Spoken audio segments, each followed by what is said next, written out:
Um, what we're especially finding, one of the things that we're finding is that some of the agencies that we're looking at, they actually have very good written policies on how you should approach the death scenes and stuff like that.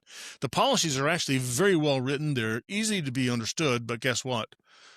The policies aren't being followed. And supervisors are not ensuring that the policies are being followed. Is that an experience factor problem? I think what it is that they just get used to it. And the other thing, I think this falls back to, and I know when I say this, you're going to know what I'm talking about. This is the new guy who comes out, and the experienced detective said, "Okay, I know what they taught you in the academy, but this is how we do it here." Well, in the academy, you're taught by the book how to do things, but when you come out to your agency, they've already taken shortcuts. So unfortunately, what we find is, particularly in the larger departments, that they're not sending their folks out for training outside. They're doing all in-house training.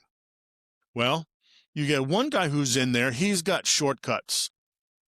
Then he trains another guy, right? His shortcut. Well, now the second guy, he takes his own shortcuts.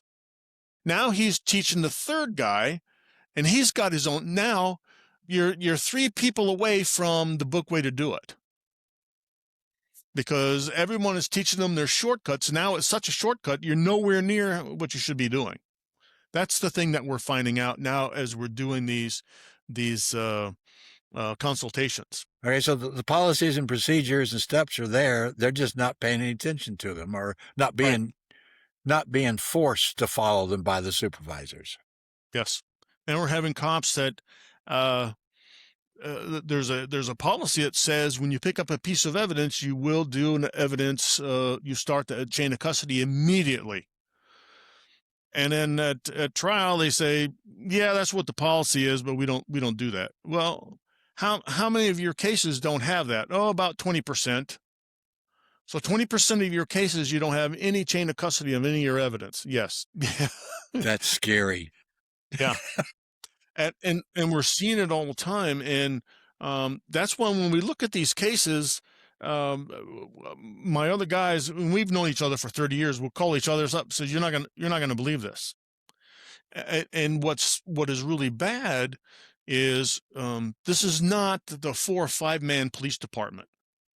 Some of these are from major police departments, 600-700 people in their department, big cities. and they're just as bad as the 4 or 5 man police department. All right, is that just more recently, or are you going back in time and seeing the same thing? These are most of the cases that we're doing now are contemporaneous. I mean, some of them haven't even gone to court yet, so they're that Okay, fresh. all right. See, but Yeah, and then some cases, I mean, that's what I was getting at. Yeah. yeah, we're helping out in appeals on some. I mean, we helped get a guy out of prison after 22 years, and when we looked at the case, we all looked at it and said that we don't even think there's enough evidence to arrest this guy, let alone convict him. Because I have this theory and I use Memphis primarily because I was there for so long, that some of the major reasons for the problems they were having was because of lack of experience. They Yes, had lowered their standards to let them in, and they were having people on the street doing jobs that should have been 5-10 years of experience, and they only had 2 and 3 years. Plus, you yes. didn't have a supervisor there at all. So you can't expect anything but problems when those kinds of situations occur. Yeah, Wow. and exactly, and All in right. staging, we see that all the time in our stage scenes because they're not following their protocols. They're going in, and I'm looking at Yes. this. It's like, well, wait a minute.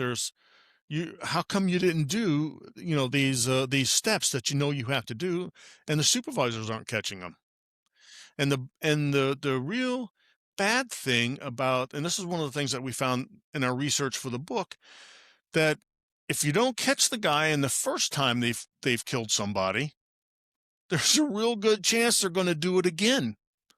And we have multiple case studies in our book that the guy has committed multiple murders the same way.